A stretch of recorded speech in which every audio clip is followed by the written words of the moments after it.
Olá pessoal, como é que vocês estão? Espero que estejam bem. Vamos começar mais uma aula de história? Olha o tema da nossa aula aí: tutela dos grupos indígenas e a participação dos negros na sociedade brasileira no final do período colonial. A habilidade é F08HI14. Vamos lá? Antes de a gente começar, vamos entender um pouco o objetivo, né, dessa aula. Vamos analisar a resistência notável dos povos indígenas e africanos escravizados nas Américas, refletindo sobre como o racismo e o preconceito da história colonial ainda perduram em nossa sociedade atual. Vamos lá? Antes de começar, peguem aí seu caderno para anotação, vamos registrar aí a pergunta. Qual o significado de tutela?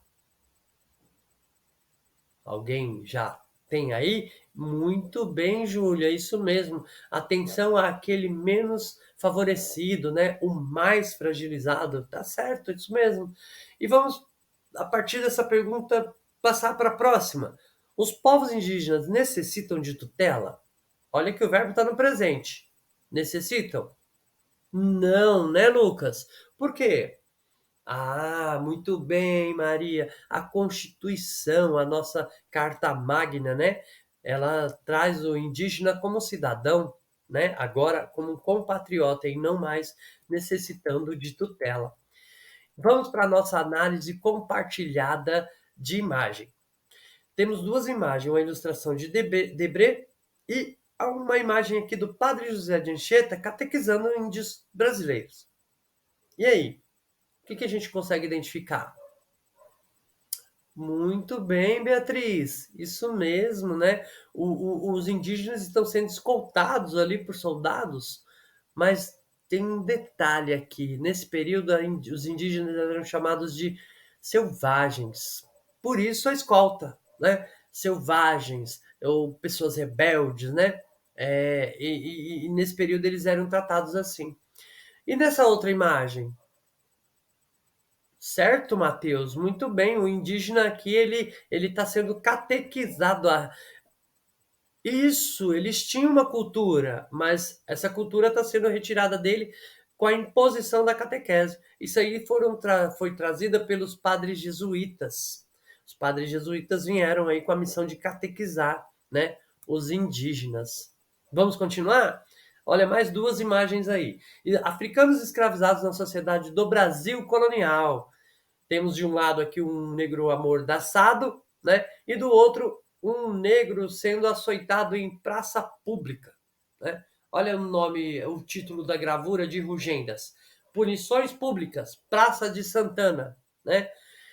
E aí, vamos analisar? O que vocês conseguem identificar?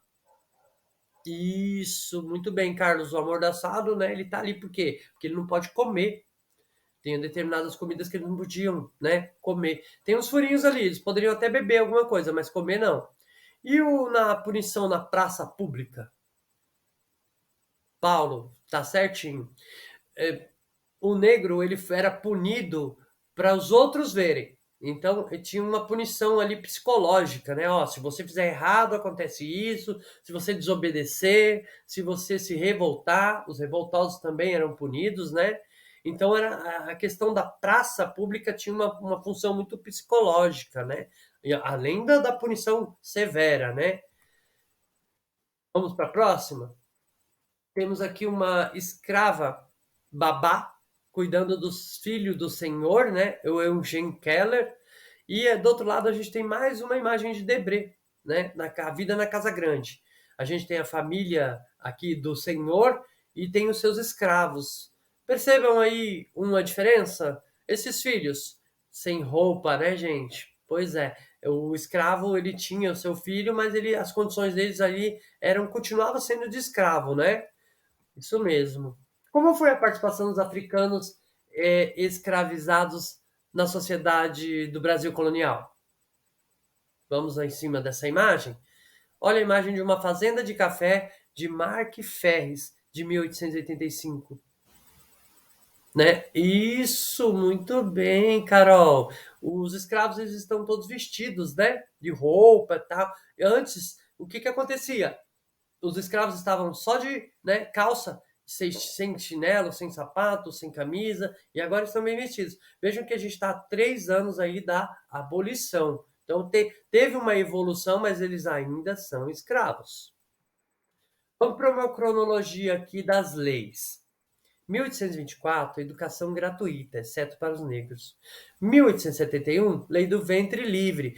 A escrava que tivesse um filho, o filho nascia livre, mas ainda estava vivendo ali entre os escravos. A condição não era muito boa, né?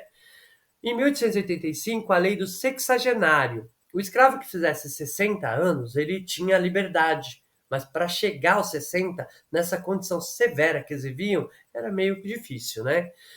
Aí, finalmente, em 1888, abolição, né? Escravos livres, mas livres sem estudo, sem condições, né? Complicado. Em 1890, lei do vadio e capoeiras. Os negros que eram pegos sem fazer nada eram presos, e a capoeira também era proibida. De 1937 a 1945, os cultos afro sofrem grande repressão. Eles vão ser praticamente proibidos. Em 1972, o MEC finalmente legaliza aí, né, a capoeira como modalidade esportiva. Ok, pessoal? O que estudamos nessa aula? Nós conduzimos uma comparação e análise da organização social do Brasil desde a chegada da família real e da corte portuguesa. Além disso, buscamos uma compreensão do conceito de tutela, enquanto analisamos a vida e as diversidades enfrentadas pelas populações indígenas e negras na cidade do Rio de Janeiro no período joanino. Espero que tenha entendido. Qualquer dúvida, tragam para a próxima aula e eu vou ter o prazer em sanar e a gente vai discutir isso daí. Tudo bem? Até mais, gente!